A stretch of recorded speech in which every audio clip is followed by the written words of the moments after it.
Buenas tardes, buenas noches. Nos da muchísimo gusto estar nuevamente con ustedes en este espacio de entrevistas desde Aviala. Y el día de hoy tenemos la enorme alegría de que nos acompañe un querido amigo. Él es Néstor Coan, él es filósofo, docente e investigador argentino. Es además un referente del pensamiento crítico marxista en América Latina. Es profesor en la Universidad de Buenos Aires y autor de más de 20 libros, entre ellos Marx en su tercer mundo y ahora el último, del cual vamos a estar comentando, Nuevas Derechas y Neofascismo, que salió este 2025. Y bueno, queremos decir que Néstor combina la labor académica con la militancia política, la educación popular. Nosotros le reconocemos el trabajo que siempre está haciendo de vincular la investigación, la teoría, con la práctica, con la política en función de la transformación de nuestra realidad. Pues bienvenido, querido Néstor. Muchas gracias, Katia, por la invitación. Muchísimas gracias. Y mira, Y el día de súper amable tus palabras, pero bueno, tú también hoy... haces formación política desde hace años con esos programas que circulan en la web, ¿no? Y sí, pues yo creo que eso es lo que nos toca. O sea, eso es lo que aprendí también de los grandes maestros, como Enrique Dussel, siempre preocupado de ser inteligible, ¿no? Que decía, si tú no puedes explicarle lo que estás leyendo, lo que estás pensando, lo que estás teorizando a cualquier persona, entonces no lo has entendido. Y entonces no sirve de nada lo que estás pensando. Así que creo que tenemos que hacer ese esfuerzo siempre de ser inteligible y de prestar servicio.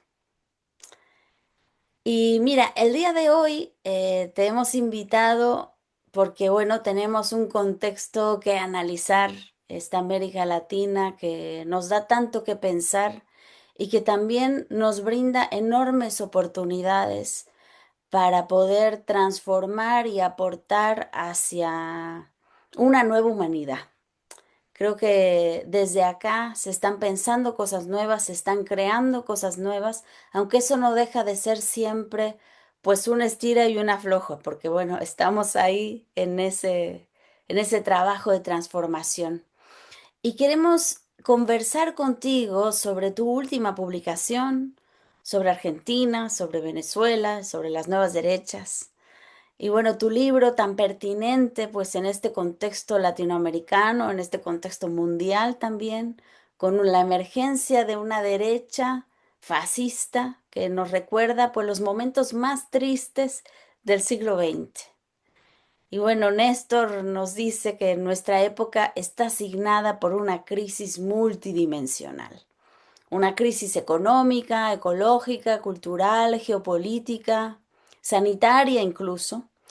Y bueno, en este contexto las nuevas derechas pues han emergido como una respuesta reaccionaria y como una apuesta del gran capital para sostener su hegemonía.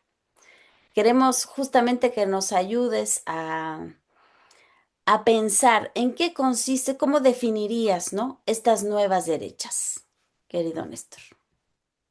Es una pregunta compleja y para mí difícil. En primer lugar, te diría que estas nuevas derechas no son homogéneas. Entonces, se reducen, digamos, se resisten, esa sería la palabra, se resisten a ser clasificadas con una sola palabra, con un solo concepto, porque son múltiples y son heterogéneas y no son iguales las ultraderechas, que la tentación del periodismo a veces es homologar todo. No es lo mismo la extrema derecha alemana o de Estados Unidos, que esas mismas expresiones de ultraderecha en países periféricos, dependientes, subordinados, como Argentina, o como Bolivia, o como Brasil incluso, que es de lo más poderoso dentro de nuestra América, ¿no? Creo, primera distinción, para no caer en confusiones, no es lo mismo lo que pudo ser el fascismo italiano de Benito Mussolini, el nazismo alemán de Hitler, la dictadura de Franco en España, el Estado español, la dictadura de Salazar en Portugal, aunque tienen muchos puntos en común con las nuevas derechas, por ejemplo, con la expresión de Bolsonaro en Brasil, Milei en Argentina, que acaba de ser derrotado provisoriamente, esta derecha feroz de Bolivia, son derechas distintas. Se usa el mismo término para descalificarlas. Son todos fachos. En Argentina se usa en masculino, fachos. Creo que en el Estado español se usa en femenino, fachas. Pero se entiende, son todos de ultraderecha, son extremistas. Pero hay muchos matices. Entonces, creo que ha habido incluso en el libro que yo intento hacer, que es muy pequeño y modesto, y no se limita a atacar al presidente argentino en ningún momento por cuestiones domésticas, porque lo común de la literatura que circula es cuestionarlo por sus gustos exóticos por ciertos perritos, su manera de vestirse o el cabello, su vínculo un poco extravagante con la hermana. Son todas cosas anecdóticas, pero de fondo nadie le discute ese proyecto. Entonces, como tú bien dijiste, si esta nueva derecha expresa a lo más concentrado del capital, mañana sacan al personaje porque es demasiado exótico y ya aburrió al pueblo, ponen a otro, pero el proyecto es el mismo. Entonces, si no atacamos ese proyecto, quedarnos en los ataques personales es muy inofensivo, es insuficiente, es muy impotente. Por eso el libro intenta cuestionar esa corriente, que para responderte la pregunta te diría que es un híbrido. No es un fascismo puro, estricto, al viejo estilo, europeo, occidental, blanco, de hace un siglo atrás. Recordemos, Katia, que Mussolini subió en 1922, hace 103 años, más de un siglo. Hitler sube en 1933, hace 90 años. No es fascismo puro, tampoco es neoliberalismo puro, sino que es un híbrido de doctrinas económicas extremistas. A- parece una, parece una exageración, pero a la ultraderecha del neoliberalismo, si ya el neoliberalismo era de extrema derecha, Pinochet en Chile, Margaret Thatcher en Inglaterra, Ronald Reagan en Estados Unidos, detrás de todos ellos Milton Friedman, ¿no? Detrás de toda esta gente estaba, a ver si lo tengo por aquí, voy a mostrar unos libritos que sé que a ti te gustan. Eh, Detrás estaba Milton Friedman, ¿no? Detrás de Pinochet, los Chicago Boys, Margaret Thatcher, Ronald Reagan. Bueno, esta corriente critica a Friedman por derecha. Es tan extremista que lo critica por derecha. Para ellos Milton Friedman es moderado en economía. Y se combina, se articula, se fusiona, se amalgama, por eso construye un híbrido, con formas políticas y culturales herederas de la contrainsurgencia, por lo menos en el cono sur de América Latina, heredera de las doctrinas de seguridad nacional y todo lo que implicó el Plan Cóndor, la decisión de aniquilar a un sector de nuestro pueblo, no solo reprimirlo, aniquilarlo, porque en las doctrinas militares reprimir y aniquilar son dos términos completamente diferentes, aunque nuestro pueblo los usa como sinónimos. Reprimir es lo que hace la policía cuando tira un gas lacrimógeno y quiere disolver una manifestación. Aniquilar es cuando empezás a matar gente. No es, es un salto en calidad, ¿no? A su vez, los teóricos militares distinguen dentro del aniquilamiento lo que es simplemente dejar sin efecto a una fuerza militar enemiga de lo que es asesinarle a cada uno de sus integrantes, porque se supone, las visiones menos salvajes, que aniquilar a un ejército enemigo es simplemente dejarlo fuera de combate, pero incluso sin matarle a un solo soldado. Bueno, en el cono sur de Pinochet, de Videla, de Paraguay, de todas las dictaduras contrainsurgentes de los 70, de los cuales el proyecto actual es heredero, la decisión fue aniquilar en el sentido más extremista, no solo reprimir, no solo aniquilar, dejar fuera de combate, sino matar a la población, ¿no? Exterminarla físicamente.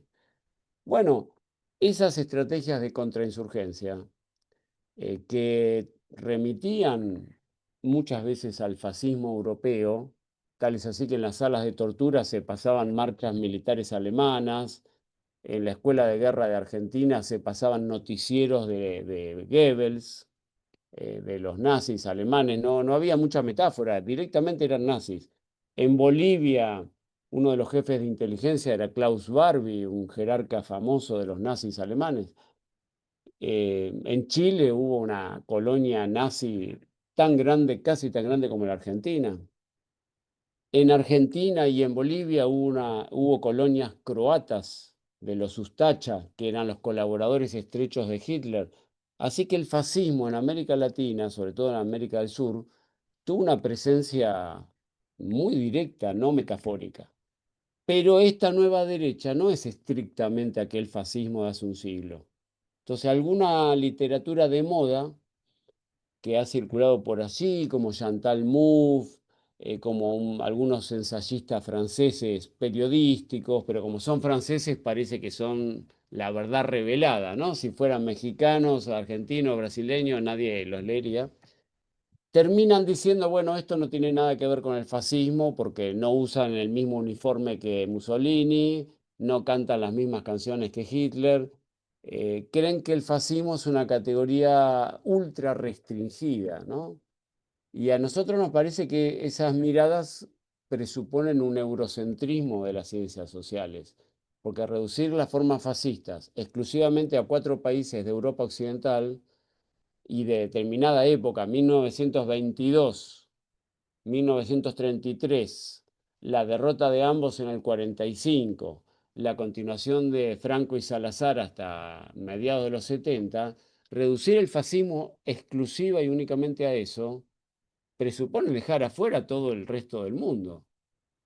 Para nosotros la categoría de fascismo tiene un grado de elasticidad, de mayor amplitud, que permite entender sociedades y fenómenos políticos, económicos, culturales, diferentes a los de Hitler y Mussolini, mucho más amplios. Por eso hubo un debate en tu país, en México, en el año 78, entre el 76 y el fines de o principios de los 80, pero sobre todo en el año 78 hubo un debate entre Agustín Cueva, Teotonio dos Santos, Rui Mauro Marini, también se sumó un compañero de Bolivia, René Zabaleta Mercado. Bueno, en América Latina, ¿hay fascismo o no? Es un debate muy rico y muy olvidado. Yo creo que hay que estudiar los dos debates al mismo tiempo, si uno quiere hacer la historia de estos conceptos para ser rigurosos y rigurosas. El debate de la década del 20 y el 30 de hace un siglo, pero también el debate de los 70, que no se dio en Europa, se dio en América Latina, principalmente en tu país, en México. ¿Por qué? Porque alojó a todo el exilio que venía del Cono Sur, ¿no? A la gente de Argentina, de Uruguay, de Chile, todos íbamos para, o nuestros maestros, mejor dicho, iban para tu país. Y ahí debatieron, ahí publicaron, hay una serie de materiales que habría que consultar hoy porque abordan, no agotan el problema, pero dan muchos insumos para pensarlo. Esta combinación de neoliberalismo, contrainsurgencia, formas neofascistas, que dan como resultado un híbrido. Sumado todo bajo la dominación imperialista, porque estos no son fenómenos de loquitos sueltos, como lo suele presentar la prensa, ¿no? Uno es un pedófilo que parece que lo filmaron en escenas muy comprometedoras y por lo tanto dicen que es como un rehén político del Estado sionista de Israel. Por eso bombardea países. A mí me parece un relato para niños. Que sea pedófilo no tengo la menor duda, aunque no tengo las pruebas, pero que bombardee países porque lo tienen filmado en una escena un poco escabrosa, no me lo creo. Lo que hay en Estados Unidos es un complejo industrial militar que excede al personaje de turno. Mañana se va este, viene otro y ese complejo sigue haciendo la guerra, inevitablemente. Lo mismo pasa con el Estado sionista, que tiene una influencia en América Latina enorme. más allá de sus fronteras y más allá de su conflicto con el pueblo palestino, porque ellos intervienen en Colombia, han intervenido en Paraguay, han manejado los servicios de inteligencia de Argentina durante décadas. El jefe máximo de la inteligencia argentina era un hombre del Mossad, lo sabe todo el mundo, hay biografías que se han publicado, yo las tengo. No, no te estoy compartiendo ninguna información exótica ni esotérica, sino libros que se pueden conseguir en cualquier kiosco o cualquier librería de Buenos Aires. La biografía del jefe de inteligencia del Servicio de Inteligencia argentino, un hombre del Mossad durante décadas. Lo mismo en Chile. O sea, la influencia del sionismo y del imperialismo norteamericano en el golpe de Estado contra Evo en el 2019, en los intentos de lawfare y judicialización de los líderes populares en Paraguay, en Argentina, en Chile ahora, bueno, tuvieron mucha influencia, no fueron productos de la nueva derecha local, fueron productos de la subordinación a este imperialismo mundial que cada día está más hegemonizado por Estados Unidos e Israel, a mi modo de ver, ¿no? Y la OTAN pasa a estar como un peón servil, ya Francia e Inglaterra no ocupan el lugar de antes, aunque siguen siendo imperios poderosísimos, ¿no? Pero están muy subordinados al occidente capitalista norteamericano principalmente. Yo recuerdo algunos libros de Samir Amin de hace unos 30 años que él hablaba del imperialismo de la tríada. Se refería a Japón, Europa Occidental y Estados Unidos. Hoy yo creo que si viviera este compañero de Egipto, esa tríada quedó un poco deshilachada, porque hoy Estados Unidos los dirige como peones serviles. Le da órdenes a la OTAN, Japón es completamente subordinado, ha perdido en 30 años cambió mucho.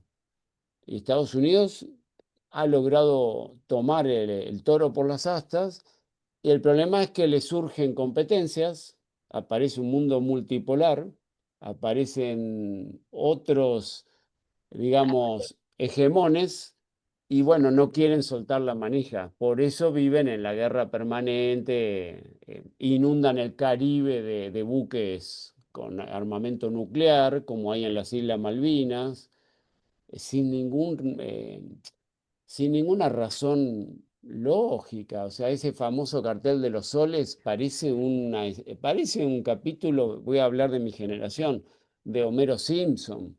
Parece una joda. Es una broma que no se la cree nadie, es una broma de mal gusto. Total, Entonces, te inundan el Caribe amenazando a México y sobre todo a Venezuela de que los van a invadir porque tienen petróleo. en Por realidad. eso, ¿no?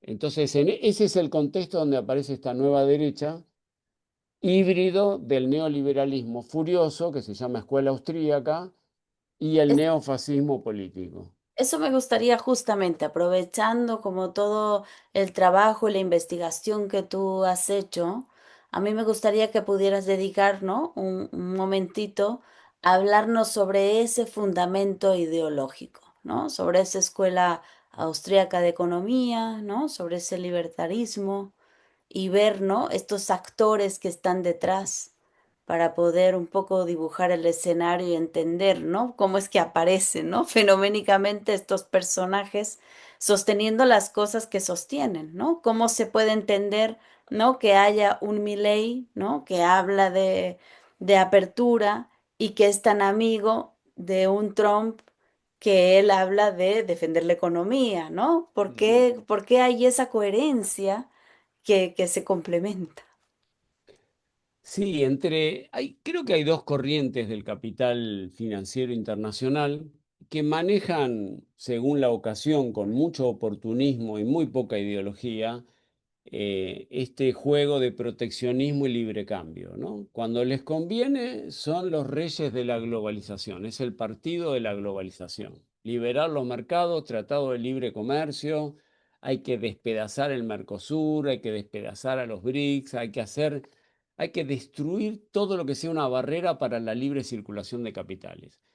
Claro, cuando entran en la competencia y aparece otra potencia distinta como China, que les gana esa partida, pretenden abroquelarse y cambian de doctrina al segundo, lo cual habla de que son poco serios. O sea, estamos en una etapa poco seria del capitalismo. Nunca fueron serios, pero ahora ya son un mamarracho, son unos payasos de circo, porque van cambiando las doctrinas según la ocasión.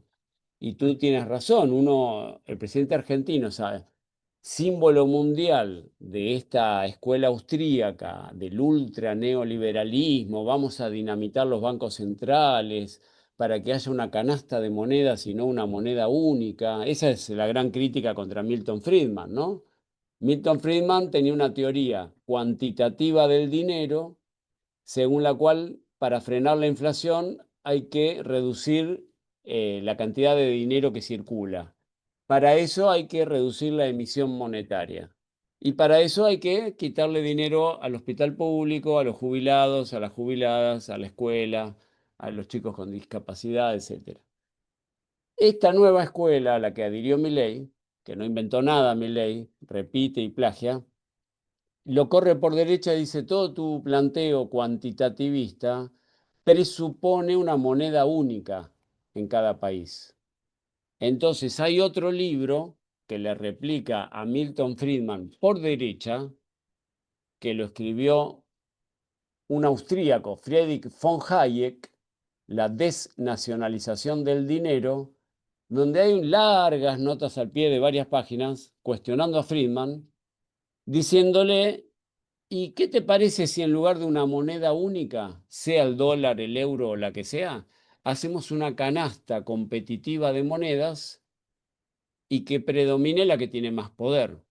Obvio que si ponemos a competir el peso argentino o el peso uruguayo o la moneda mexicana con el dólar, ¿cuál va a ganar? Es obvio. Está claro a quién representa esta gente, ¿no? Pero a nivel teórico, el planteo era, si hay una canasta de monedas que compiten entre sí, ese planteo cuantitativo ya no tiene tanta vigencia y eso nos permitiría manejar la economía sin el predominio de un banco central, que es un resto de soberanía estatal, burguesa, capitalista, pero soberanía nacional al fin de cuentas. Si en cambio hago explotar el Banco Central y ya ningún país controla su moneda, bueno, entonces el escaso margen del 5%, vamos a poner una cifra caprichosa y arbitraria, ese 5% de soberanía que le quedaba a estos países dependientes desaparece con la canasta de monedas. Ese es el planteo de Hayek.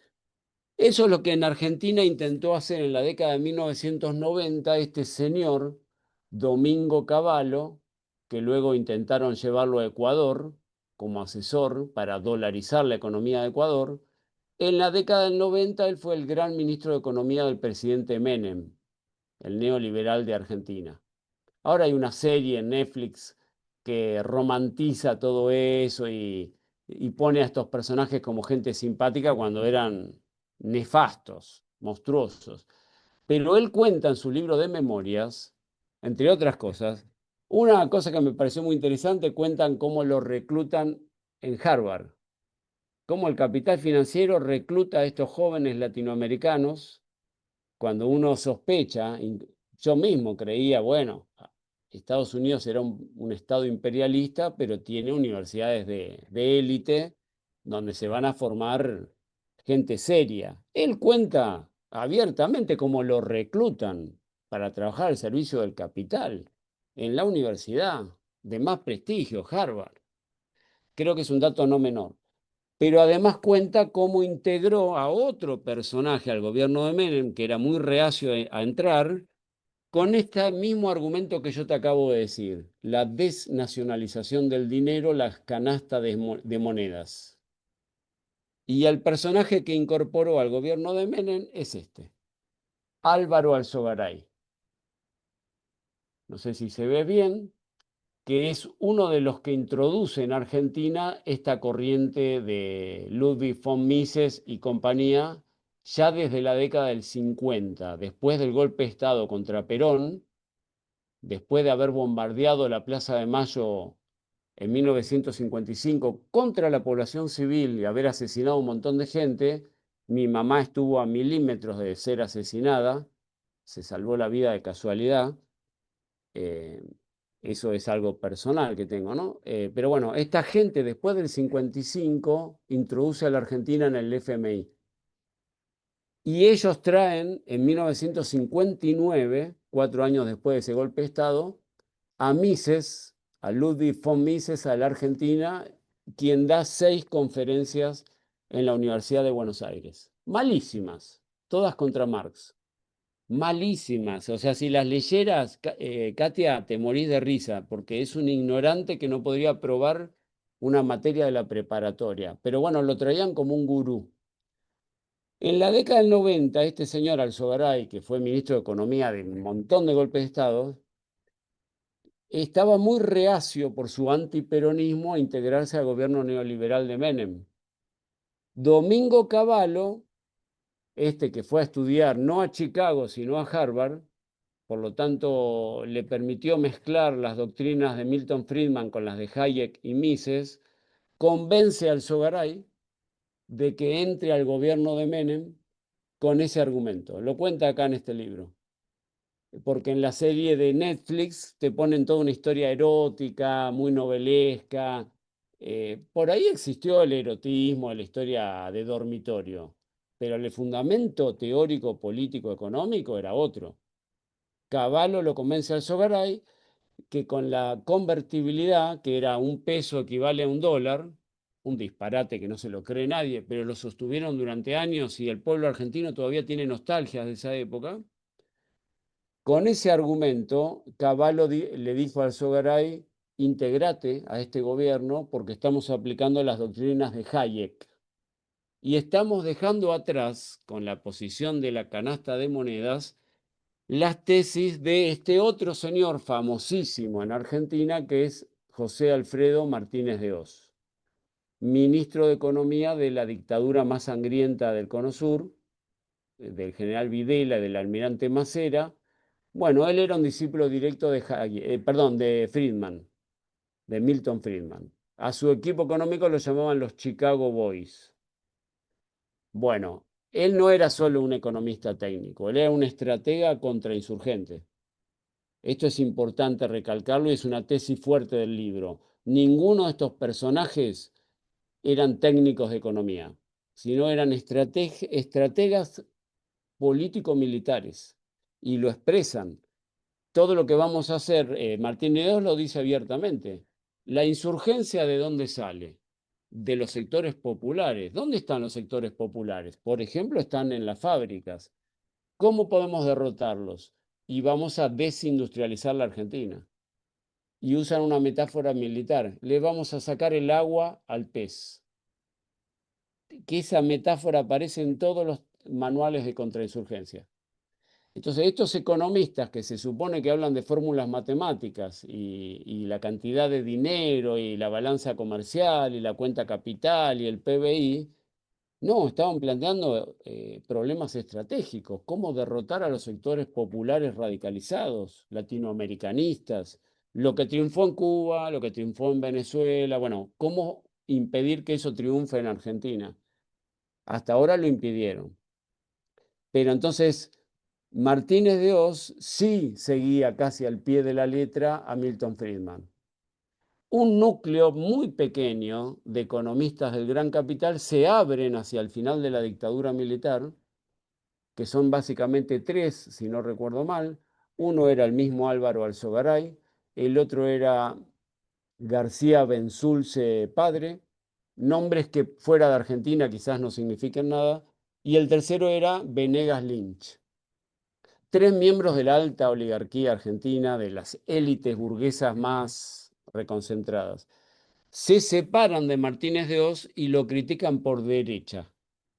Parece mentira, ¿no? Criticar por derecha al ministro de Economía de la dictadura, porque él tenía un método de devaluación del peso programado, que se conoció como la tablita, y eso hizo agua, porque todos estos esquemas siempre tarde o temprano hacen agua y se empieza a hundir el barco, es así, es cuestión de tiempo. Lo han intentado implementar, pero ya decenas de veces. No hay una que les haya salido bien.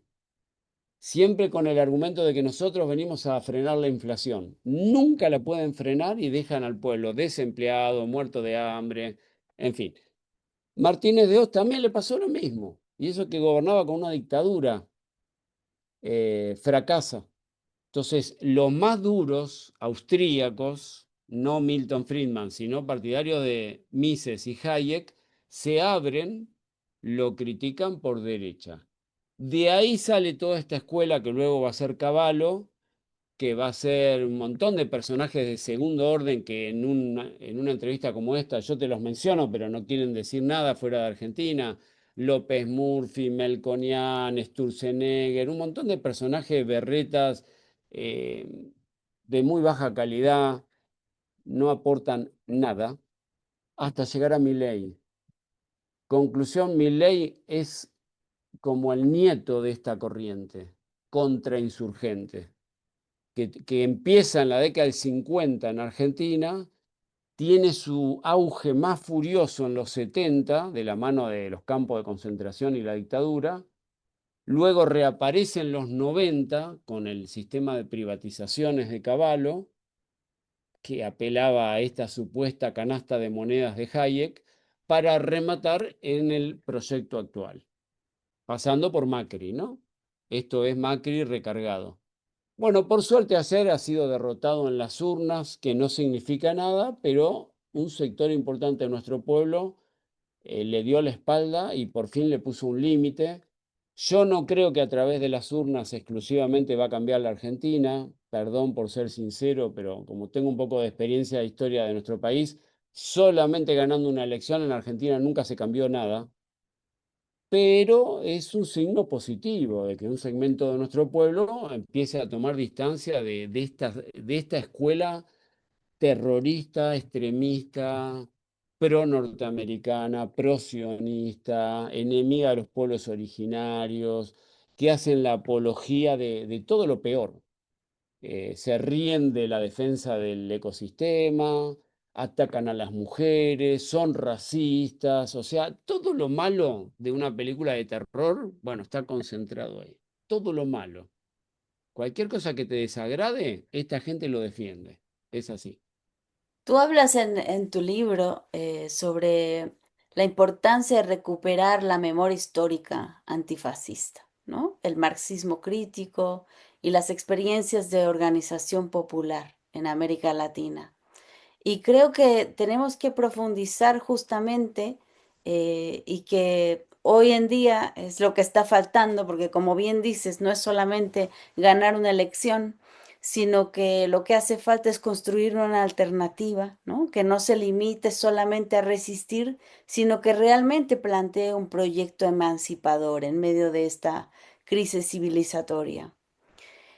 Eh, Hay, sin embargo, ¿no? O sea, muchos jóvenes que se sienten atraídos por este discurso libertario.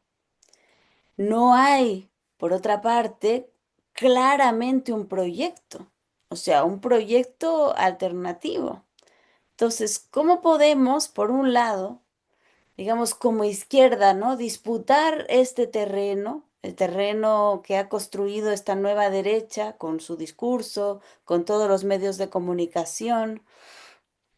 ¿Cómo disputar este terreno? ¿Cómo desmontar estos fundamentos ideológicos y hacia dónde construir el proyecto?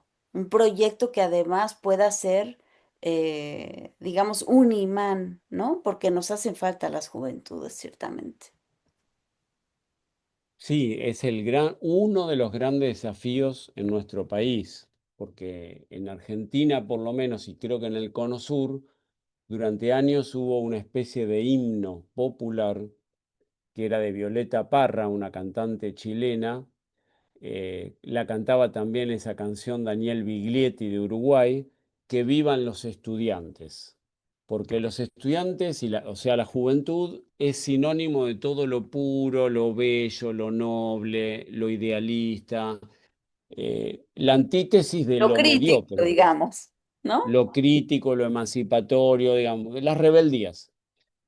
Bueno, lamentablemente hemos visto en la última década que las guarimbas en Nicaragua, las guarimbas en Venezuela, y los ataques racistas, que ni siquiera son guarimbas, ya eran masas de racistas enloquecidos contra los pueblos originarios y en particular contra las mujeres indígenas, que en Bolivia se les llama señoras de pollera, porque por la vestimenta que usan, contra las señoras de pollera, lo paradójico es que eran jóvenes, Las cholas.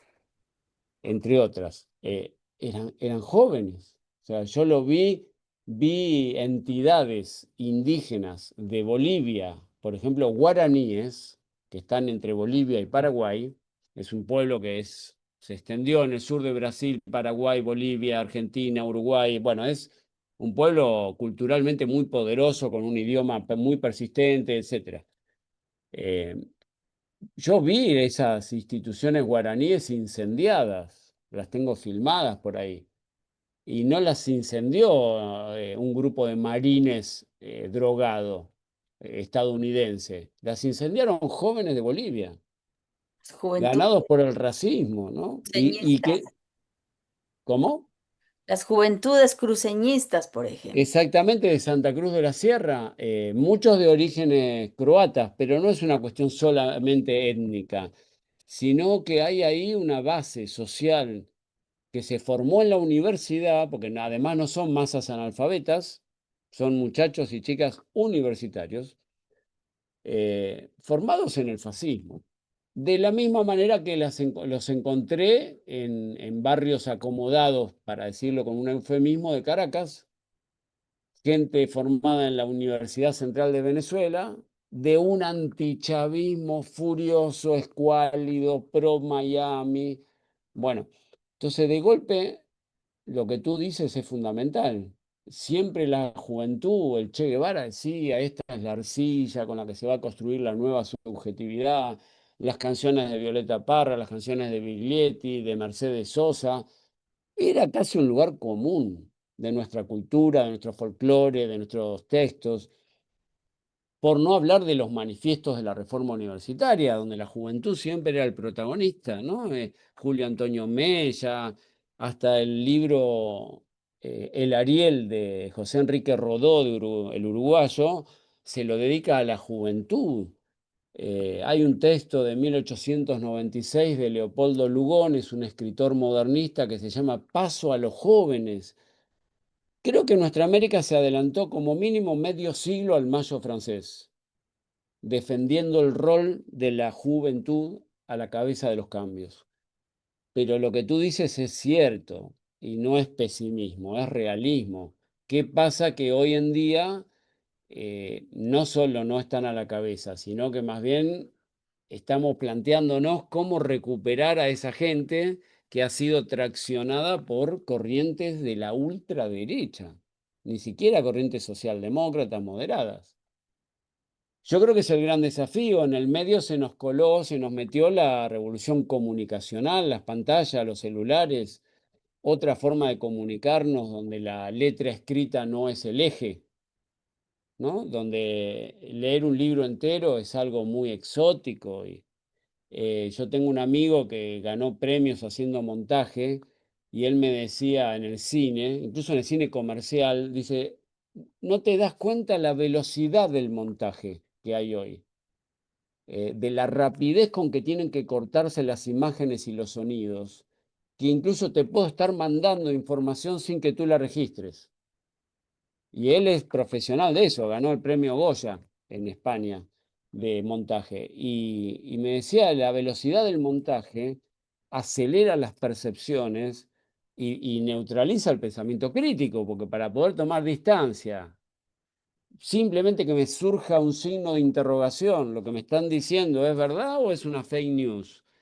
Eh, Plantearme un problema, bueno, hay que frenar un poquito el ritmo, ¿no? Hay que bajar un poco el ritmo. eh, entonces se nos metió esta revolución de la comunicación acompañada de estos aparatos que no podemos prescindir de ellos. Y recuerdo que Fredrick Jameson, un crítico cultural de Estados Unidos, decía, pasamos al predominio salvaje de las imágenes y del espacio plano de la imagen por sobre el tiempo profundo de la historia. Entonces, la pregunta que tú me haces, ¿y cómo hacemos para llegar a los jóvenes y a las jóvenes? Bueno, yo creo que esa es una de las grandes preguntas que está pendiente en el movimiento popular y en quienes hacemos formación política. Me parece, habría que abordarlo de muchas maneras. Una de ellas, creo, es dejar de cultivar a las vacas sagradas. Voy a decir algo un poco políticamente incorrecto, pero las vacas sagradas, los nombres prestigiosos, la farándula esta que circula por todos lados paseando en hoteles muy caros. Yo me pregunto, ¿son útiles para la revolución, para los procesos de cambio? ¿Juegan el papel que jugó Julio Cortázar o Roque Dalton en la década del 60 y de Santa María? ¿O están de decoración? Y yo muchas veces no quiero ofender a nadie, pero los veo más bien de turismo revolucionario y decoración que otra cosa. No ganan a un joven, pero ni de casualidad. Se hablan a sí mismos, se cultivan a sí mismos, hay un ego que se ríen de las vedettes en el mundo del espectáculo, pero no es muy diferente. Yo creo que hace mucho daño eso para ganar a gente joven, porque para ganar a la gente joven creo que hay que cambiar gran parte de nuestros estilos de comunicación, de hacer política, este culto al ego, ¿no? A la figura famosa que tiene mucho de espectáculo. Es la lógica de MTV llevada a las ciencias sociales. Y yo entiendo que MTV celebre al rey del pop o a la reina de no sé qué, del reggaetón, pero, pero que en las ciencias sociales funcione así, y eso nos impide llegar a una generación nueva. Por eso mucha gente joven, que yo por lo menos tengo esa experiencia, se acerca a nuestra corriente de emancipadora en términos generales, transformadora, buscando un título. Quiero ser doctor, quiero una maestría, quiero mi carrera profesional. Es raro el que se acerca, porque yo quiero cambiar el mundo. Yo quiero tener herramientas para cambiar el mundo. No es lo que predomina. Si se acerca gente joven, muchas veces es que yo quiero hacer un doctorado. No me puedes ayudar con mi tesis, es siempre mi logro personal. Bueno, y le dejamos una masa de gente joven en manos de la derecha más salvaje. No nos escuchan, escuchan youtubers con mensajes de odio, misóginos, racistas, antiinmigrantes, islamofóbicos en el caso europeo, en el caso latinoamericano, contra los migrantes de países limítrofes. Yo creo que hay diste en el clavo. La gran pregunta es cómo convencer a esos jóvenes. Y incluso al escribir este libro yo lo pensaba, porque dije, ¿qué muchacho, qué muchacha de 20 lo va a leer? Yo puedo demostrarle todo con los documentos que los tengo acá al lado de la cámara, pero me queda la duda. Si tiene hasta, no quiero ser pesimista y menos nihilista, pero me queda la duda de cuando escribo libros, y creo que a ti te debe pasar lo mismo, si uno no se habla a sí mismo, ni para los dos o tres que nos rodean, ¿tiene alguna utilidad este libro? ¿Alguien lo va a leer?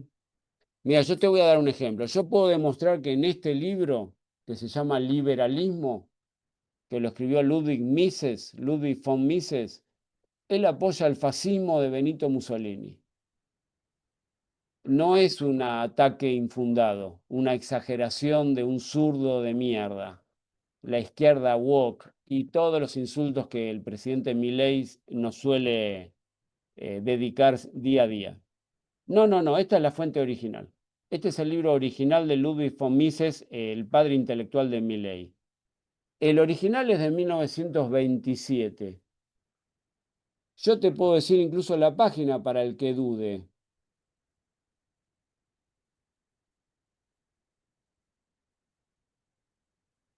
Bueno, hay una apología de la violencia infernal, en fin.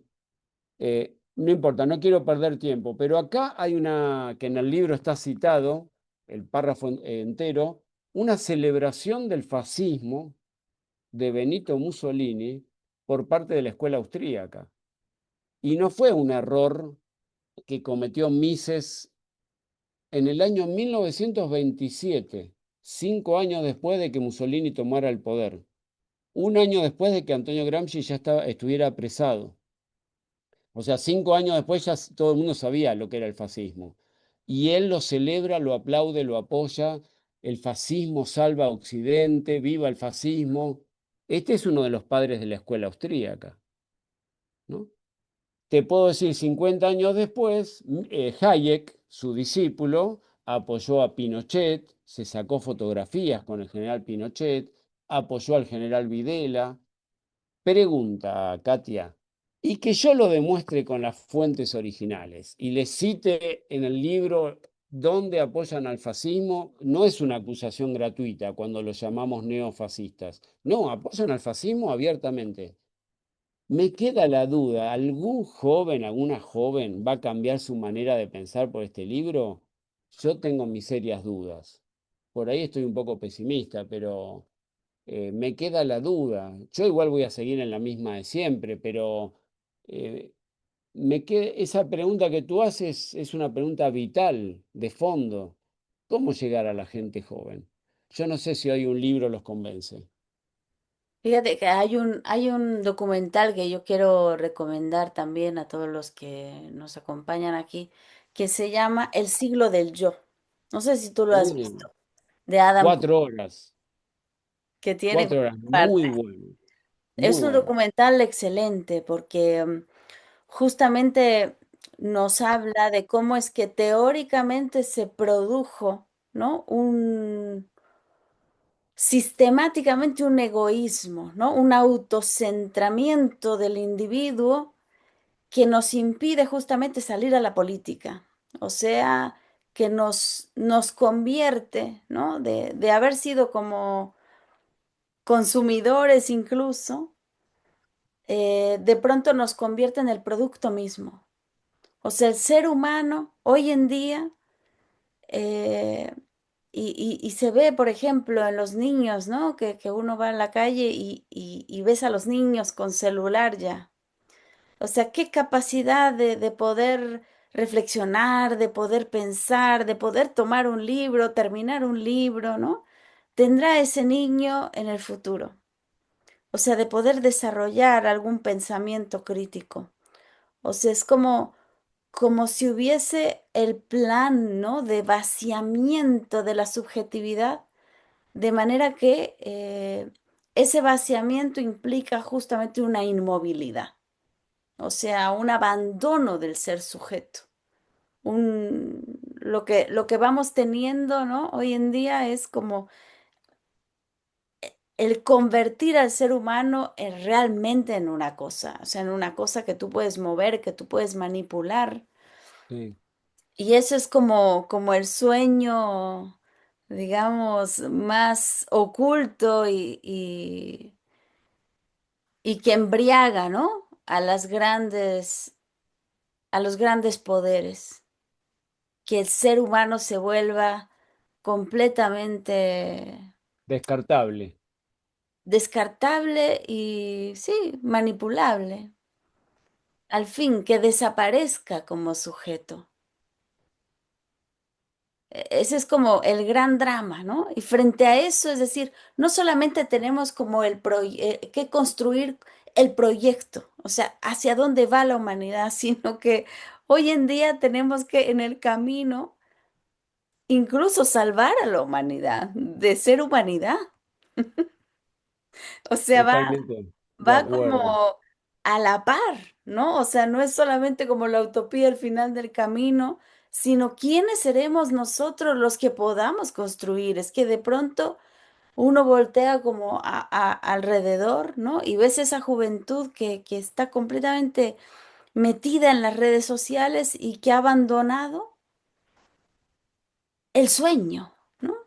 El sueño al el poder incidir, o sea, a mí me cuesta tanto trabajo, ¿no? Ver los alumnos que de pronto se ven tan pequeños, ¿no? Frente al monstruo, que se ven tan impotentes. Eso es como lo, Sí, lo que nos ha yo robado, ¿no? coincido totalmente. Mira, haciendo una anécdota del pasado antes de pasar a la teoría, cuando yo tenía 16, me acuerdo que un grupito Yo pedí incorporarme, ni siquiera me incorporaron, yo pedí. Y me dijeron, lo pedí el mismo día que había entrevistado a Eve de Bonafini, que era una de las líderes históricas o lideresas de las Madres de Plaza de Mayo. Ese mismo día fue. Dije, no, tengo que hacer algo. Fui, pedí, me quiero incorporar. Y me dijeron una frase que me quedó grabada para toda la vida, ¿no? Y que cambia, siento que estoy hablando no de un siglo atrás, de 4 siglos atrás o de 10 siglos atrás. Me dijeron, acá no te vamos a ofrecer dinero, ¿eh? Acá no te vamos a ofrecer un puesto, un cargo. Acá lo único que te damos es un lugar para luchar. Para mí fue maravilloso, Fue todo. porque era lo que estaba buscando. Yo percibo con los años, sin ser decadentista, ni catastrofista, ni tanguero, en el sentido caricaturesco del tango, donde hay siempre una melancolía, una saudade de una época perdida, sin caer en todo eso, pero percibo que muchas veces el que se incorpora a la política, a la lucha hoy, tiene por finalidad un cargo. Yo quiero ser el cargo que elija, ¿no? No es que me incorporo para una lucha más general. Y yo recuerdo a Bolívar, que tenía una frase maravillosa que justamente frente a ese documental muy bueno que acabas de recomendar, El siglo del yo, que está en YouTube, no importa si mencionamos la plataforma, ¿no? Está en YouTube gratis, por lo menos hasta hace poco tiempo estaba gratis, cuatro Gracias. horas, que habla de las desventuras y las cosas feas que hizo, muy feas, el sobrino de Sigmund Freud cuando viajó a Estados Unidos, ¿no? Tenéis, ¿no? Y usó todo el saber del tío, se lo vendió a las empresas para que puedan usar el inconsciente y los descubrimientos del psicoanálisis en los negocios, en las ventas, en explorar nichos de mercado, una cosa perversa. Brillante el documental que recomendaste. Pero yo pienso que la mejor manera de luchar contra ese culto al yo individualista, despolitizado, en parte es lo que planteaba el Che Guevara, predicar con el ejemplo, no tanto con el verbo. Porque si uno es un farsante, un simulador, vive como un burgués asqueroso, y no me molesta decir la palabra, y a continuación voy a hablar del socialismo, ningún joven me va a seguir porque no es creíble. En cambio, ¿a quienes sí se vuelven creíbles? A la gente que tiene coherencia, que dice una cosa y la lleva a la práctica. Y si no tiene fuerza para hacerlo, no lo dice. Pero no se manda la parte prometiendo cosas que luego no puede concretar. Yo creo que la coherencia del ejemplo es la mejor pedagogía que puede haber, mucho más que los libros, a los que de todas maneras le dedico mi energía, ¿no? Pero, pero me parece que para combatir ese culto al yo, que está tan bien explicado en ese documental que tú recomendaste, la pedagogía del ejemplo es lo que hace falta. Una nueva generación que haga política para cambiar el mundo, no buscando un carguito, o figurar, o salir en la tele, o que el nombre sea conocido. No, que incluso se acostumbren a hacer política con nombres falsos, eh, si es parte de la lucha política. Eso no está mal. Borrar la propia identidad para que tu enemigo no te reconozca. Pero nadie se va a enterar. No, nadie se va a enterar. Porque lo que estás haciendo es para bien de la humanidad, no es para sobresalir y que te admiren. Recuperar esas viejas escuelas de pensamiento, yo creo que es una tarea fundamental, ¿no? Me parece. Y te quería mencionar estrategas de esta escuela, A ver, porque antes de que pasen a los estrategas, a rápido, ver, a ver qué piensas sobre esto, porque creo que eh, has dicho algo muy importante, que es el poder ponerse al servicio, ¿no? O sea, al servicio de la causa. Pero yo creo que una de las cosas que también le ha faltado a la izquierda y nos ha faltado como proyecto es el poder ofrecer un tipo de relación humana.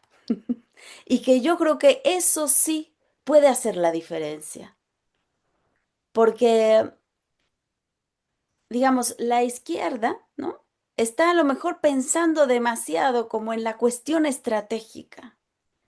En lugar de centrarse, como decía el Che Guevara, predicar con el ejemplo, pero sobre todo construir relaciones. O sea, construir relaciones humanas, porque ese es como el mejor ejemplo de la utopía que vendrá. Y eso no es en el futuro, o sea, ya mismo puedes establecer relaciones solidarias, ya mismo estás experimentando lo que vas a buscar. O sea, ya mismo estás experimentando de alguna manera la utopía, que es un poco también el contenido de el proyecto del Estado comunal en Venezuela. O sea, el construir comuna, el construir relaciones verdaderamente humanas de reproducción de la vida, de solidaridad es de alguna manera, ¿sabes?, estar cumpliendo el objetivo primordial de construir el proyecto, pero no sacrificando el camino, sino más bien construyéndolo paso a paso en el camino.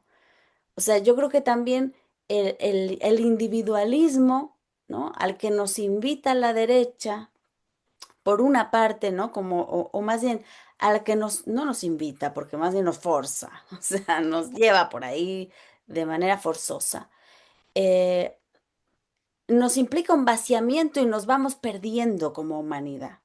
Y justamente vamos perdiendo la potencia, la fuerza, el poder, ¿no? La voluntad, la capacidad de transformación. Y la izquierda no ha sido capaz como de aglutinar ni de ofrecer otra cosa. Y fíjate quién está ofreciendo. La misma derecha, con con sus iglesias, ¿no? Evangelistas, que vuelven, ¿no? A reconstruir un tejido comunitario solidario, si tú quieres, a un cierto nivel, también del interés del sí mismo y todo, pero de fidelidad al interior. Y al Sí, final, coincido. estos son pequeños espacios donde se vive la humanidad. O sea, imagínate qué cosa paradójica, ¿no? De este lado no hay esas experiencias, de pronto nos están faltando. Y son ellos los que nos quitan y los que ofrecen también, como un poco como el que te da el virus y el antivirus, ¿no? Sí, porque te proponen un orden y hay algunos amigos míos que para molestar, para hacer chistes muy a la Argentina, que nos vivimos haciendo bromas irónicas, por eso a veces cuando hablamos con alguien de otro país podemos hablar el mismo idioma, pero no se entiende, porque nuestra ironía suele ser muy filosa. Pero algunos amigos me decían, y tú eres muy rojo, muy marxista, pero te gusta el orden, para molestarme, ¿no? Era un chiste muy repetido y te lo cuento porque hace al tema que estás planteando. Yo le respondí un día, mirá, te voy a decir la verdad. El periódico de Antonio Gramsci se llamaba El Orden Nuevo. Sí, nos gusta el orden. Lo que no nos gusta es este orden, que es un orden injusto, violento, agresivo, cruel, de todo, racista, misógino, lo peor. Pero sí nos gusta el orden. Y yo veo que tú mencionas algo que parece un pecado para el marxismo clásico, pero que es verdad, que yo creo que hasta el Papa Francisco lo debe haber advertido esto. Y no es casual que en sus últimos discursos reivindicó el marxismo varias veces, al marxismo y al comunismo, con nombre y apellido. Yo tengo videos de él que nombra dirigentes y dirigentas obreros comunistas de Argentina que yo conocí.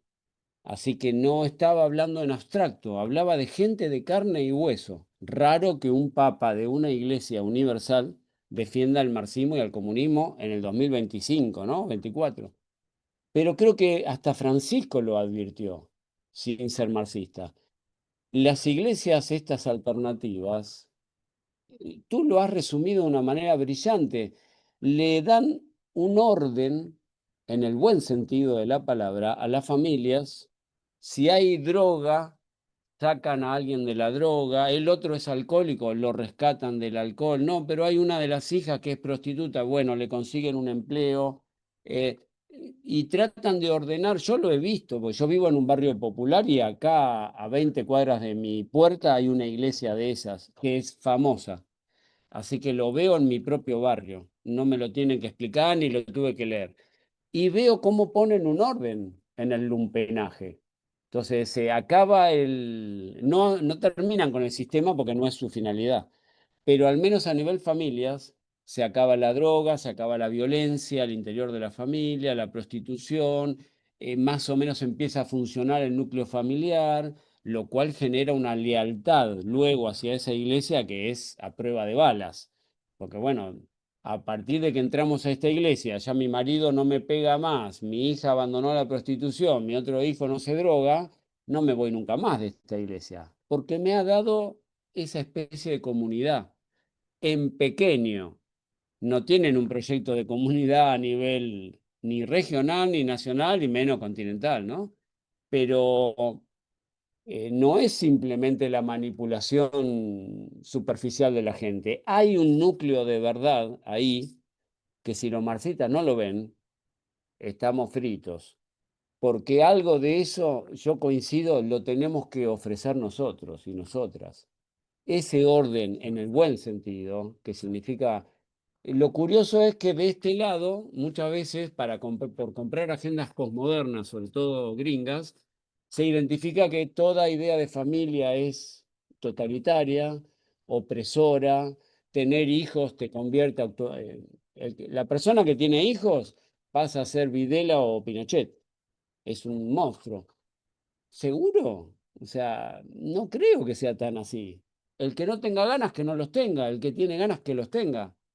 Pero esas cosas que por lo menos en Argentina circulan, esos discursos pseudo radicales, que si uno investiga, todos tienen dinero de Soros detrás, o de la Fundación Ebert, o de todas estas instituciones sucias.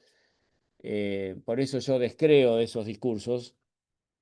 Pero yo creo que estas iglesias sí han dado en el clavo, porque han logrado identificar una necesidad popular y por eso penetran en un sector donde la izquierda le cuesta. Y empieza un sector de nuestro pueblo, de lo más pobre, de lo más humilde, de los trabajadores, a ser remolcado hacia otro lado. Y nuestra izquierda qué le ofrece? Esa es la pregunta. Y vuelvo hacia atrás, más allá de los estrategas o no, cuando tú describías que en la sociedad actual la gran utopía de el enemigo de los capitalistas es convertir a la gente en material descartable y manipulable, esto en nuestra tradición tiene una explicación larga. Creo que uno de los primeros, que tú lo conoces de memoria por nuestros amigos en común, como Enrique Dussel, fue Marx en los manuscritos del 44, cuando habla de la alienación y el ser humano convertido en cosa, es exactamente lo que tú acabas de describir. Hoy Marx está mucho más vigente que cuando él lo escribió.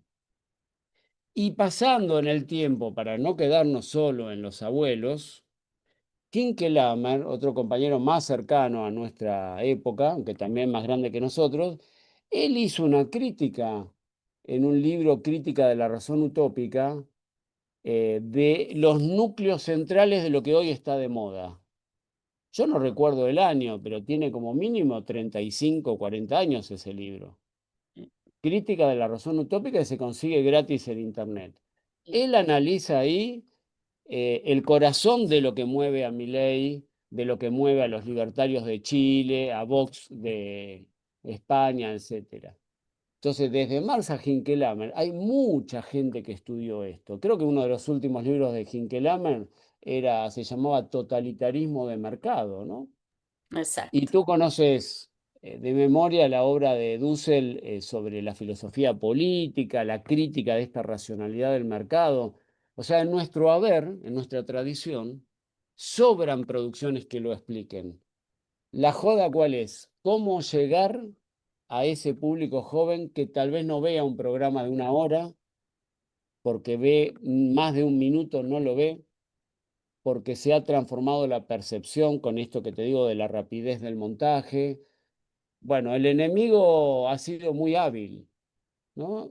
Porque esta dominación la ha llevado incluso a la tecnología. No quedó en una dominación de ideas. No nos ganan los debates teóricos, pero sí nos ganan con la tecnología. claro. Y parte de eso es la guerra híbrida.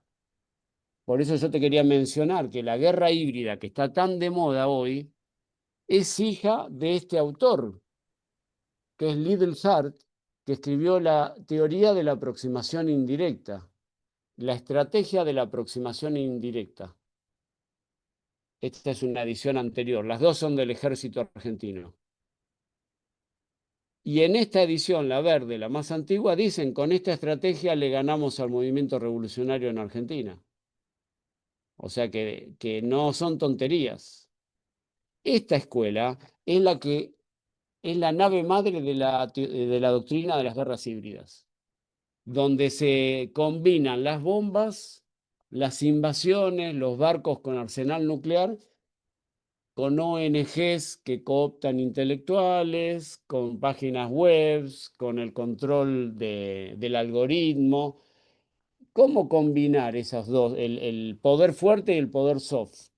A través de esta estrategia de la aproximación indirecta. Por eso te la quería mencionar, que es distinta y complementaria a lo que toda la izquierda estudió siempre, que es Clausewitz. Carl von Clausewitz, de la guerra, todo el mundo cree que es el único teórico. No, el imperialismo ha combinado doctrinas distintas. Esto sigue valiendo. La guerra es la continuación de la política por otros medios. Si una potencia bombardea de la nada a Irán, es por algo. Si amenazan con invadir Venezuela, es por algo.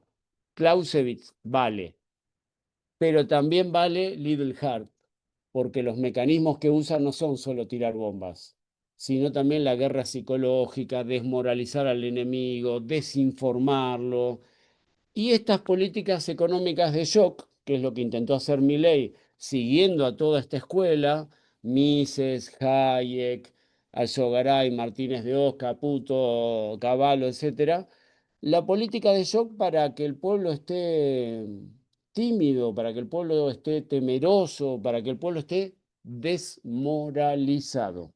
Por eso yo creo que la derrota de Milei de ayer va a ayudar mucho, no va a cambiar la historia, pero va a ayudar mucho a recuperar la moral y la autoestima popular, de Es, no pensar que ellos son todopoderosos y uno es un pedazo de materia fecal. No, no es cierto. Ellos no son todopoderosos y el pueblo no es materia fecal, a pesar de que nos quieren inducir a eso, ¿no? eso, hay una rebeldía de todas maneras, ¿no? Que no se deja avasallar. Y bueno, justamente me gustaría, como aprovechando también que estás viviendo ahora sí que en carne propia la nueva derecha y en Argentina, ¿no? Tan tremenda con esa figura de payaso, ¿no? Pero de un payaso de terror, que es ese presidente. ¿Cómo describirías ahorita, o sea, este contexto en el cual está viviendo Argentina? Por una parte, digamos, todas las medidas, ¿no? Económicas que él ha planteado, que además él se las daba como que había, ¿sabes?, reducido la pobreza, o sea, había como un ánimo muy triunfante, ¿no? De tener bastantes logros, y de pronto tenemos ahora esta derrota electoral que bueno, pone por enfrente la gran insatisfacción de la gente. ¿Cómo lees tú estos resultados y qué es lo que vendría a partir de aquí? O sea, vienen otras elecciones también muy pronto. ¿Cómo ves tú el panorama que ahora tiene Argentina de aquí en adelante? Mira, hasta ahora lo tenía muy complicado el panorama, sobre todo por la tragedia de nuestros hermanos que están muy cerca, y hoy en día ningún país está aislado, eso es irreversible. Nunca estuvimos aislados, pero hoy menos que nunca, con la derrota del pueblo boliviano a manos de la ultraderecha, bueno, mis amigos de Chile me dicen, los libertarios chilenos miden muy bien en las encuestas. Digo, bueno, entre la unidad de Bolivia, hipotéticamente Chile, el gobierno argentino, o sea, lo que se avanzó en desplazar al uribismo en Colombia y lo que se avanzó en México de desplazar al neoliberalismo más salvaje, se retrocede en el Cono Sur. Sin embargo, me parece que este personaje que todo el mundo me pregunta en distintos países, ¿cómo puede ser posible que el pueblo argentino, con su cultura, con su historia, sus tradiciones, haya votado a este tipo? Mira, en primer lugar te diría, Katia, que es un personaje, además de payasesco y bizarro y muy del stand-up, es del género del stand-up, parece un actor que cuenta chistes, como Zelensky. Ni él ni Zelensky son estadistas, qué sé yo, Fernando Enrique Cardoso, para mí era un personaje deleznable, pero el tipo se sabía de memoria el Capital, podía discutir con Dussel de igual a igual. Para mí era nefasto, pero tenía una cultura. Estas bestias, no, o sea, son gente de una ignorancia salvaje y que son, aparte vos ves los diputados que ponen un montón de vedettes prostitutas que son un escándalo, criticada por el resto de diputadas que le dicen, a ver, yo estudié una carrera, hice política para llegar hasta acá, ¿y tú qué hiciste? No, yo salí semidesnuda en una revista, ah, listo, entonces sos diputada. Las propias diputadas se enojan.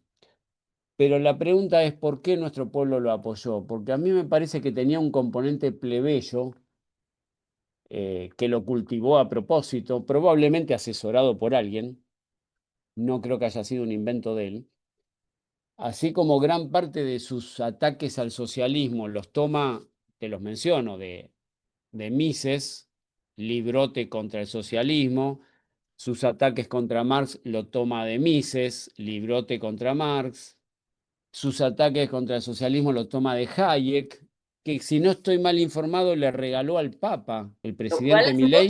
lo cual es mucho decir, porque bueno, está leidito. Sí, pero la porquería que lee no te cuento. Este libro se lo regaló al Papa contra el socialismo y le lleva, esta misma edición lo regaló al Papa. Pero a pesar de eso, es un personaje plebeyo, no es un empresario, se deja el cabello despeinado, usa camperas de cuero a propósito, que en Argentina se asocia al mundo del rock and roll y de las motocicletas, no es la vestimenta de un empresario tecnócrata. Eso está muy estudiado. Canta canciones de rock en los recitales, después ha manipulado todas las religiones, ha ido al Muro de los Lamentos y dijo que era el primer judío. Luego va al Vaticano y él es el primer católico. Luego inaugura una iglesia en el Chaco, él es el primer evangelista. ¿Cuál es la religión de este muchacho? No se sabe, porque en el fondo, bueno, para ellos no tiene, como ellos están en la era de la posverdad, así la definen, no tiene sentido la pregunta, ni cuál es tu teoría, ni cuál es tu religión, ni cuál es tu cosmovisión del mundo, porque en el fondo la única que tienen es el mercado capitalista y lo que rinde ganancia. Esa es la religión de fondo. Por eso creo que el libro de Hinkelhammer da en el clavo. Genial. Es un totalitarismo de mercado. Todo el resto pueden ser librecambistas un lunes, el martes proteccionistas, el miércoles son musulmanes, el jueves judío, el viernes católico, el sábado una religión afro, el domingo ateo. Lo Pero en realidad importante es es la religión del cuánto, capitalismo. cuánto cotizó en la bolsa. Eso es lo que le importa. ¿Cuánto cotizó en la bolsa? ¿Cuál es el riesgo país? Bueno, yo creo, la pregunta tuya es muy importante y hay una alternativa. Ese es el gran déficit, me parece. Porque yo lo que percibo en Argentina, eh, corriéndome medio paso de la Argentina, porque el que está dentro no lo ve, pero a veces salir del país, aunque sea el país vecino, uno lo ve desde afuera, es que nuestro pueblo, nuestro campo popular tiene un divorcio histórico y que no lo hemos podido resolver ni en el 2025 y viene de hace décadas, según el cual el movimiento nacional y popular tiene fuertes componentes macartistas. Ve una bandera roja, se le cruzan los ojos, le agarra urticaria, ataque de hígado graso, cuidado que me da un infarto y no sé qué más. Ojo con la bandera roja. El movimiento nacional y popular. con la bandera roja y todo lo que esté asociado a eso. Y te doy un ejemplo muy concreto. Las marchas a favor de Palestina, el movimiento nacional y popular no va uno, ni una. Pregunta, ¿pero por qué no defienden a Palestina? No, es que ahí van los rojos. Y si van los rojos, nosotros no podemos ir. Entonces, ¿no vas a defender a Palestina? Bueno, hay un problema. Entonces, creo que un lado de esa dicotomía, de esa disyuntiva desgarradora, es que el movimiento nacional y popular tiene un componente macartista y que no se puede negar. El otro lado de esa medalla es que la izquierda roja clásica ha negado siempre el problema nacional en Argentina, o en gran medida, no sé si lo negó, pero tiende a subestimarlo. El problema nacional es sinónimo de burguesía. El problema nacional, la dependencia, hemos sido una colonia española, luego británica, luego yanqui. Bueno, ¿cómo se resuelve la cuestión nacional? ¿Cómo dejamos de ser colonia? Ah, ese no es nuestro problema. Pero viene el bicentenario, vamos a conmemorar las guerras de independencia. No, eso es una cortina de humo de la burguesía, no es nuestro problema. Entonces, la cuestión nacional, ¿cómo se resuelve? Ah, no tengo idea, porque considero que la única contradicción que existe, tú que has estudiado tanto la dialéctica y a Hegel, la única contradicción que existe es simple, homogénea, plana, que es capital versus fuerza de trabajo. Y no hay otras contradicciones en paralelo que coexistan. No, hay una sola contradicción simple. O sea, una mirada de la dialéctica de manual, como tú sabes bien, ¿no? Una mirada de dialéctica de mesa de ofertas. Entonces, entre una izquierda que no quiere asumir o no puede la tradición nacional, porque considera que si lo hace se está subordinando al empresariado, Traiciona y la propia lucha. exacto, la palabra es de índole ética. Estamos traicionando. Si le damos importancia a lo nacional, somos traidores al pueblo. Eso es lo que hay de fondo. Y del otro lado, si le damos pie a la cuestión del socialismo, bueno, entramos en la lógica de la ultraizquierda y perdemos el rumbo del gran proyecto de masas. Bueno, ese dilema, creo yo humildemente, no está resuelto.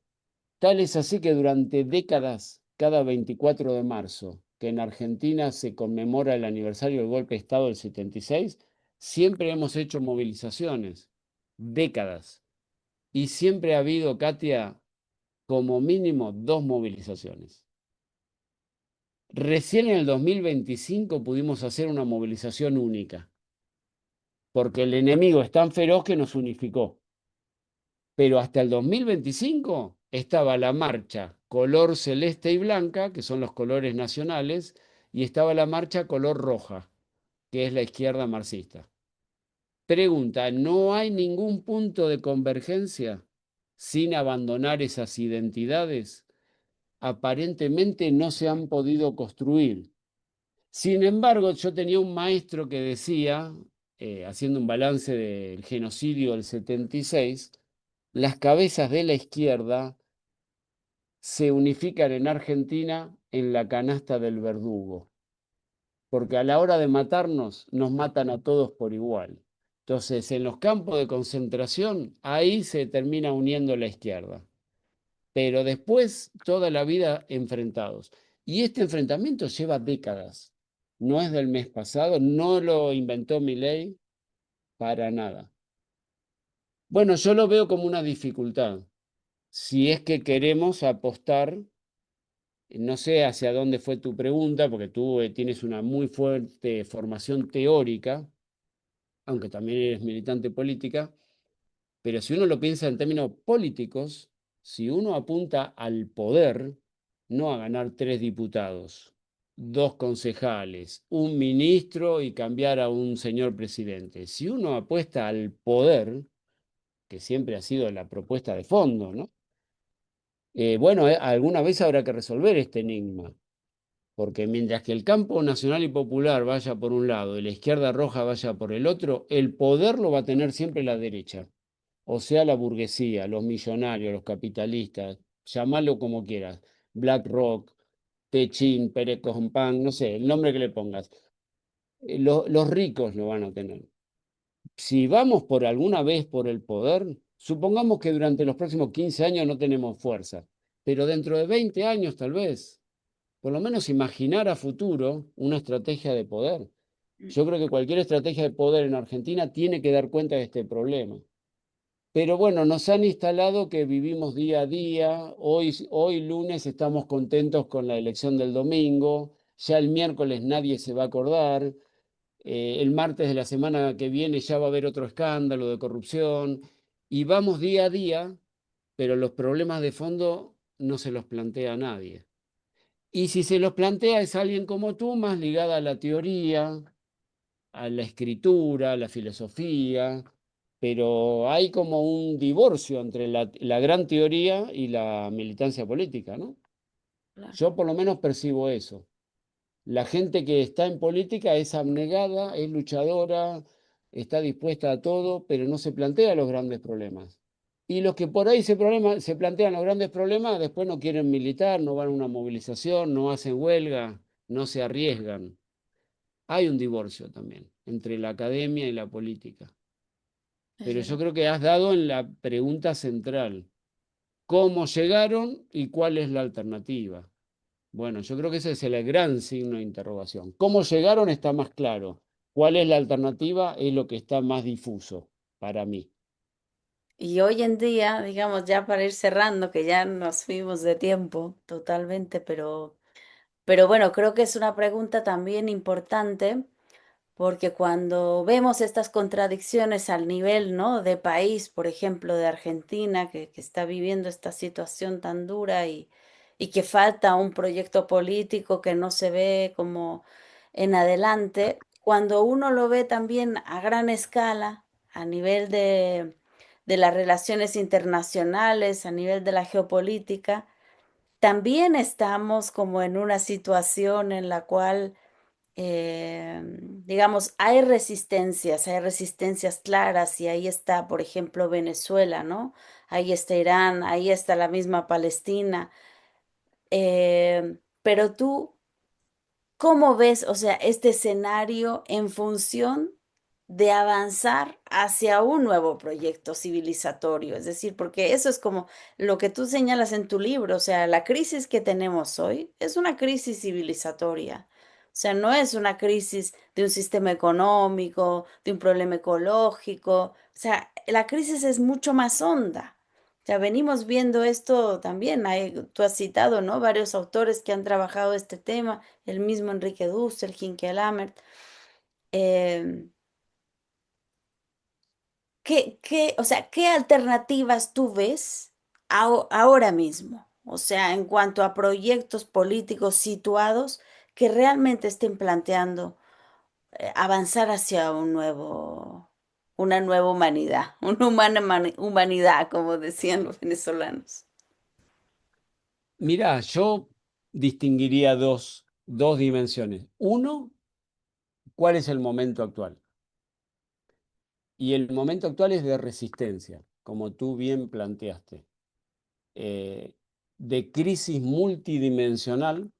No está en crisis el ser humano, no está en crisis la naturaleza, no están en crisis las mamás ni los hijos. Lo que está en crisis es el sistema capitalista. Lo que está en crisis es el sistema capitalista que nos instaló durante siglos una hegemonía a sangre y fuego, como bien dijiste, no nos invitaron, nos la impusieron, del occidente blanco, europeo y su prolongación al otro lado del océano, que es Estados Unidos, ¿no? El mundo anglosajón le impuso su manera de vivir, su manera de comer, su manera de vestirse, su manera de mirar el cine, su manera de hacer el amor, todo se lo impuso al resto de la humanidad. Eso hoy está en crisis, por suerte. Ese mundo unipolar entró en crisis. Por eso estos manotazos de ahogado que le tiro una bomba a Irán, que amenazo invadir Venezuela, que voy a invadir México, que le digo a Europa me quedo con Groenlandia, que le digo a Panamá me voy a quedar con el canal. Una serie de bravuconadas que más allá del personaje en cuestión, tan bizarro como el argentino, solo que a otro nivel, con más poder, eh, son manotazos de alguien que está mal. Es alguien que está muy enfermo y en las últimas está haciendo tonterías. Yo me lo imagino en un hospital, a un enfermo terminal, porque conozco esas historias, y me lo imagino a los manotazos sacándose lo que le ponen los enfermeros en los brazos, porque le agarra tal desesperación porque sabe que llegó el momento final. Y yo lo he vivido eso. Cuando alguien llega al momento final empieza a desesperarse, empieza a arrancarse las cosas. Se llaman el manotazo de ahogado, ¿no? Creo que el imperialismo occidental está haciendo eso. Y le da igual reventar a la humanidad. Tuvimos, Katy, hace un mes y medio al borde de una guerra nuclear. Yo estuve dando clases en Galicia, cerca de por ahí donde están ustedes, y me acuerdo que hubo un apagón feroz de varios países y no se sabía, y el compañero donde yo estaba viviendo, humilde y trabajador, que vive de su salario, me dijo una frase, y muy politizado, no es ningún tonto ingenuo, para nada, no es un lector del diario El País, es un militante revolucionario, me dijo: Néstor, te informo que hoy acaba de empezar la Tercera Guerra Mundial. A mí no me hizo ninguna gracia. Y no me lo dijo en broma, porque lo que se veía era, acá es mentira que se cayó una torre, acá hay un problema de otro orden. Se hablaba de que había 5 países sin luz de golpe. Esto no es un apagón venezolano o argentino o cubano. Esto es otra cosa. Cuando yo escuché la frase, acá empieza la Tercera Guerra Mundial, dije, wow. Y nos cuesta pensar, porque uno es un ser humano común. Yo pensé, ¿cómo vuelvo a mi casa? Una pregunta tan aniñada, porque si se empieza la Tercera Guerra Mundial, o sea, no va a haber más tu casa. A ver, pero bueno, los seres humanos somos así, no podemos despojarnos de nuestra cotidianeidad más minúscula. Pero lo que estamos viviendo es la crisis de ese mundo unipolar y el riesgo de una tercera guerra mundial. Y la emergencia de un eje de resistencia donde está China, Rusia, Corea del Norte, Irán, Palestina, el Líbano, Sudáfrica creo que también está. Todos los, Ahora todos los apareció. que fueron nombrados eje del mal, que más bien parece Exacto. lo En el contrario. centro de América hay un coronel muy joven que retoma a los líderes anticolonialistas de Lumumba, Amílcar Cabral. Es un muchacho muy joven, este líder de África, nuevo, que yo no lo veo mucho en la tele, pero deberían ponerlo, ¿no? No todos son fachos de derecha. También aparecen líderes anticolonialistas que acaban de expulsar a los franceses de África. Y esa noticia no la veo muy difundida. Sigue Cuba resistiendo, sigue Venezuela resistiendo, México hace lo que puede, ojalá la Argentina tuerza el rumbo otra vez. eh, y viene la gran pregunta, ese eje de resistencia, ¿qué tiene en común? Que estamos todos oprimidos por el imperialismo occidental. Bien, pero hay un proyecto por la positiva que nos unifique. Y ahí tu gesto lo dijo todo. O sea, yo tengo el mismo gesto, porque ese es nuestro problema. Y cómo pensar una alternativa en un mundo tan diverso, porque acá no hay, como pasaba hace 60 años, bueno, estaba la Unión Soviética, bueno, no es la alternativa, entonces la alternativa es China, listo, y había un par más y no había nada más. Hoy no, en la alternativa hay como 10, 15 sociedades muy diferentes, con culturas distintas, idiomas distintos, ideologías distintas, religiones. ¿Cómo articular? Ya unificar me parece una palabra demasiado ambiciosa. ¿Cómo articular? ¿Cómo poder articular las cosmovisiones andinas de nuestra América con los saberes que yo los desconozco de este coronel y su pueblo de la mitad de África, de Burkina Faso y todos estos países que se empiezan a rebelar, siguiendo el camino de Lumumba, Agostino Neto, Amílcar Cabral y tanta gente querida, Fanon? eh, con China, con Corea del Norte, con Irán. O sea, son países muy distintos. Palestina, incluso los que no conocen, uno habla con el pueblo palestino y conviven religiones de todo tipo. Yo no voy a dar nombres, pero hablé hace poco con un compañero, un viejo compañero de Palestina, y hermano, hermano, sabiendo que mi apellido es Cohen, que por lo menos en Argentina significa mucho ese apellido, ¿no? Y es muy popular, es como Gómez o Gutiérrez, es muy popular, pero tiene una connotación innegable de origen judío. Y este compañero, hermano, hermano, yo me puse muy feliz, esto pasó hace menos de un mes. Tantos años que no nos vemos, le digo, ¿cómo andás? Bueno, empezamos a hablar, qué sé yo, a intercambiar. Y en la mitad me dice, sí, sí, sí. Y él estaba con su remera palestina, ¿eh? Su camisa, su gamuza, no sé cómo le dice. Yo soy cristiano, me dice. ¿Cómo que eres cristiano? Sí, sí, yo soy cristiano. Pues, aún yo, que soy amigo de él hace que 15, 20 años, y que no es mi amigo de ir a bailar y tomar alcohol, sino de la política, yo no sabía que era cristiano. Entonces, aún el pueblo palestino, están los musulmanes, están los marxistas, están los cristianos, porque de afuera son todos los palestinos, pero en realidad hay de todo ahí. Entonces, la multiplicidad del eje de la resistencia es tal que, bueno, tu pregunta es muy ambiciosa. ¿Cómo construir una alternativa que los aglutine a todos? Yo la veo muy difícil. Ojalá lo podamos hacer. Pero hasta que construyamos esa alternativa, hay pasitos anteriores, que es resistir al imperialismo. O sea, no Claro. nos podemos quedar cruzados de brazos esperando a que todos estemos de acuerdo. No. Y Bueno, este mismo hermano palestino me dijo, hablando de otra organización palestina, dijo, yo no les voy a exigir que sean ateos para recién ahí empezar a resistir. No, primero resistamos. Después vamos a discutir cómo sería la Palestina del futuro, donde no estamos de acuerdo, me dijo.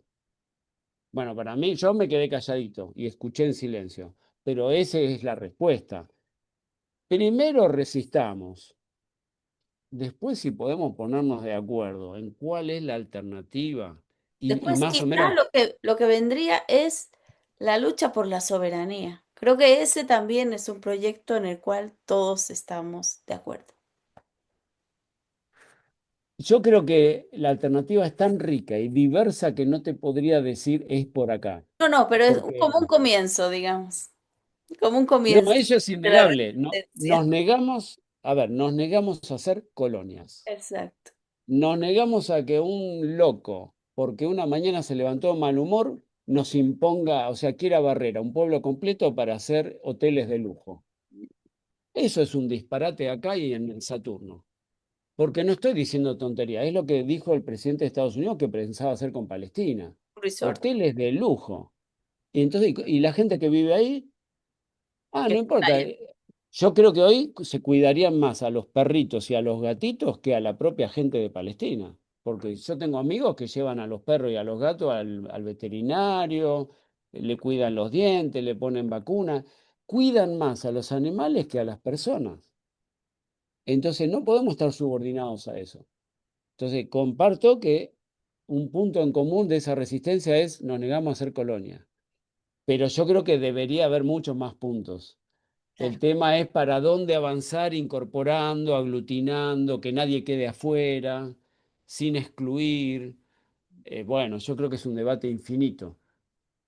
Los bolcheviques lo, lo abordaron, pero bueno, muy tímidamente hace un siglo. Porque es verdad, siempre se habla de la Revolución Rusa, pero la revolución que encabezó Lenin aglutinaba a más de 50 países.